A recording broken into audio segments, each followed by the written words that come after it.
आज भारत विश्व की 5 प्रमुख अर्थव्यवस्थाओं में शुमार है, लेकिन इतनी तरक्की के बावजूद भारत सामाजिक स्तर में पिछड़ा हुआ है। जबकि कहते हैं आर्थिक प्रगति अपने साथ साथ सामाजिक प्रगति भी लाती है, पर भारत में यह संभव नहीं हो सका है। भारत इस सामाजिक प्रगति में कहां खड़ा है, इसे हम समाज में महिलाओं की प्रगति से आंक सकते हैं। जैसा कि हमारे संविधान के वास्तुकार बाबा साहेब अम्बेडकर हमेशा कहा करते थे कि सामाजिक प्रगति का पैमाना महिलाओं की प्रगति है, तो हम कहां खड़े हैं इस सामाजिक प्रगति में?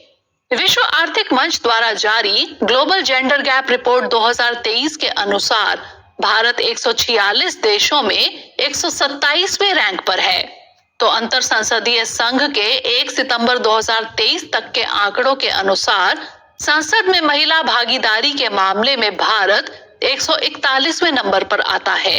इन आंकड़ों को हम यूं भी समझ सकते हैं कि भारत ने शीर्ष पदों पर केवल कुछ ही महिलाओं को देखा है।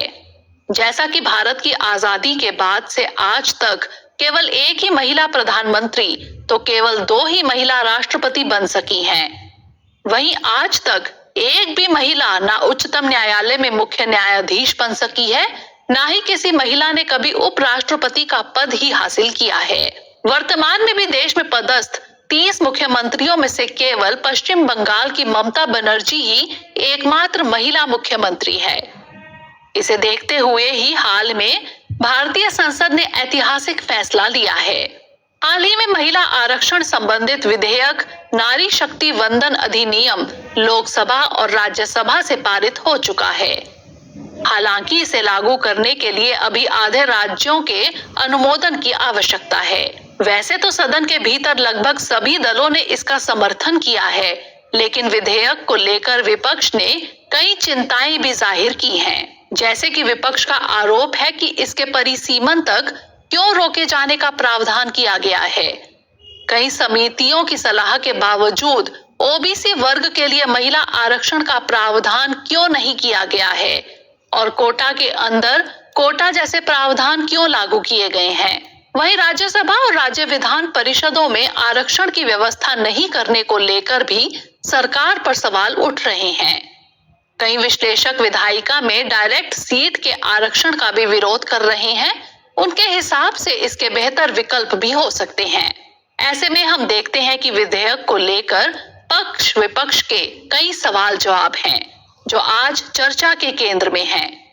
आज की अपनी चर्चा में हम इन सभी मुद्दों के जवाब तलाशेंगे, लेकिन पहले विधेयक के प्रावधान को समझ लेते हैं। क्या है विधेयक के प्रावधान? यह विधेयक लोकसभा, राज्य विधानसभाओं और राष्ट्रीय राजधानी क्षेत्र दिल्ली की विधानसभा में महिलाओं के लिए यथासंभव 1/3 सीटें आरक्षित करता है। यानी वर्तमान लोकसभा सीट के अनुसार इसके लागू हो जाने के बाद लोकसभा में महिलाओं के लिए सीटों की संख्या 181 हो जाएगी। यह लोकसभा और राज्यों की विधानसभाओं में एससी और एसटी के लिए आरक्षित सीटों पर भी लागू होगा। यानी यह आरक्षण एससी एसटी के लिए कोटे के अंदर महिलाओं के लिए 1/3 कोटे का प्रावधान करता है। वहीं विधेयक में प्रावधान है कि यह आरक्षण विधेयक के लागू होने के बाद होने वाली जनगणना के प्रकाशन के बाद से प्रभावी होगा, जबकि जनगणना के आधार पर महिलाओं के लिए सीटें आरक्षित करने के लिए परिसीमन किया जाएगा। आरक्षण की अवधि 15 वर्ष निर्धारित की गई है, हालांकि इसे आगे बढ़ाया जा सकता है।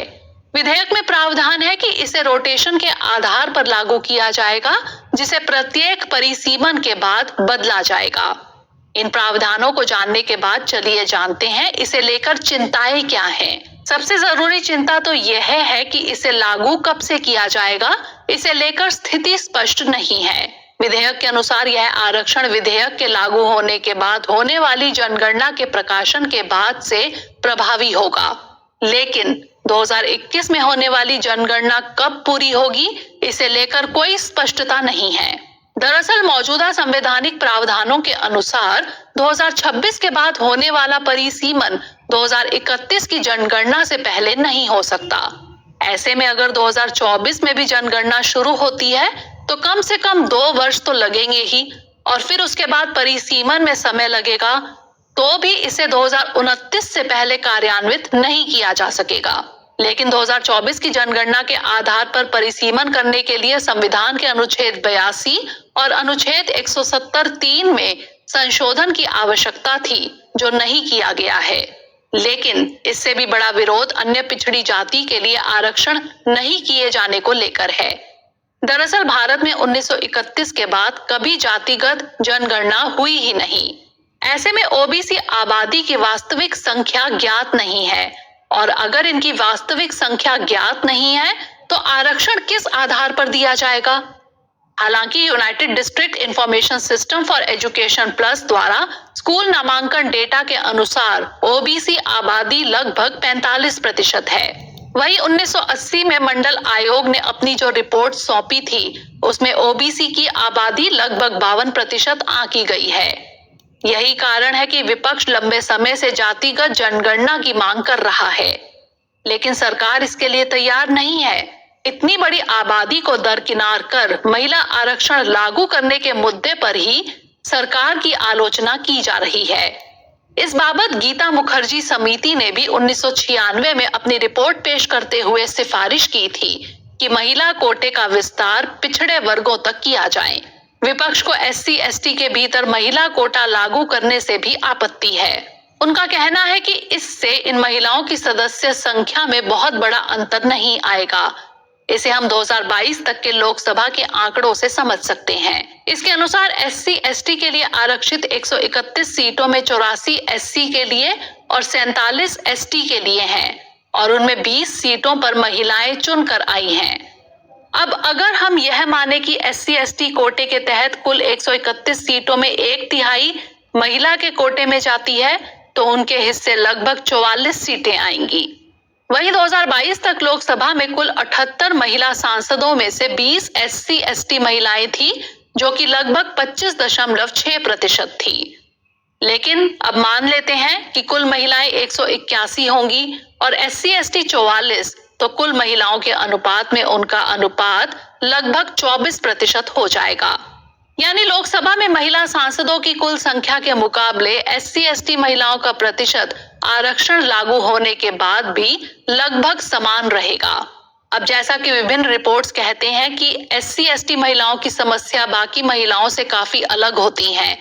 ऐसे में संसद में उनकी आवाज को बाकी महिलाओं के साथ उतनी मुखरता नहीं मिल पाएगी। वहीं गीता मुखर्जी समिति ने राज्यसभा और विधान परिषदों के लिए भी आरक्षण का सुझाव दिया था, लेकिन मौजूदा विधेयक में यह सुझाव भी शामिल नहीं है। ऐसे में सवाल उठ रहे हैं कि राज्यसभा में ऐसे प्रावधान क्यों नहीं लागू किए गए।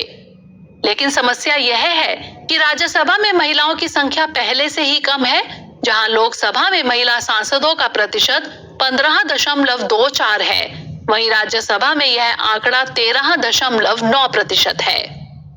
अगर केवल लोकसभा में यह आरक्षण लागू किया जाता है तो राज्यसभा में महिला सांसद और घट जाएंगी, क्योंकि वैसे पुरुष नेता जो लोकसभा में महिला आरक्षण के कारण चुनाव नहीं लड़ पाए, उन्हें राज्यसभा का टिकट दे दिया जाएगा और महिलाओं को मौके नहीं दिए जाएंगे।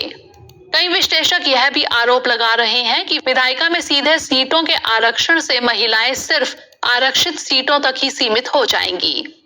जैसे कि विधायिका में राष्ट्रीय स्तर पर महिला आरक्षण संबंधित पहला सफल प्रयास 1990 की दशक की शुरुआत में फिलीपींस में हुआ था, जिसे पाकिस्तान, बांग्लादेश सहित कई देशों ने अपनाया।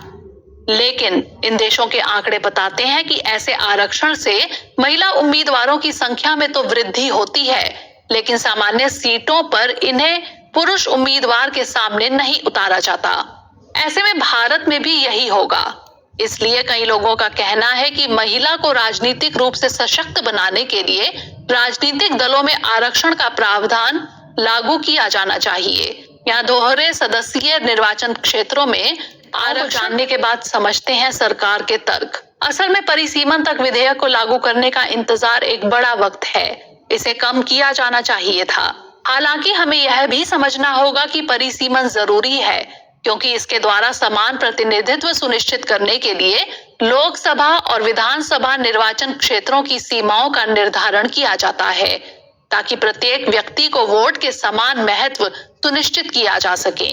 साथ ही परिसीमन का उद्देश्य भौगोलिक क्षेत्रों का सीटों में निष्पक्ष रूप से विभाजित करना भी है, ताकि सीट की सीमाओं को इस तरह से तैयार किया जा सके कि किसी भी राजनीतिक दल को दूसरे पर अनुचित लाभ ना मिले।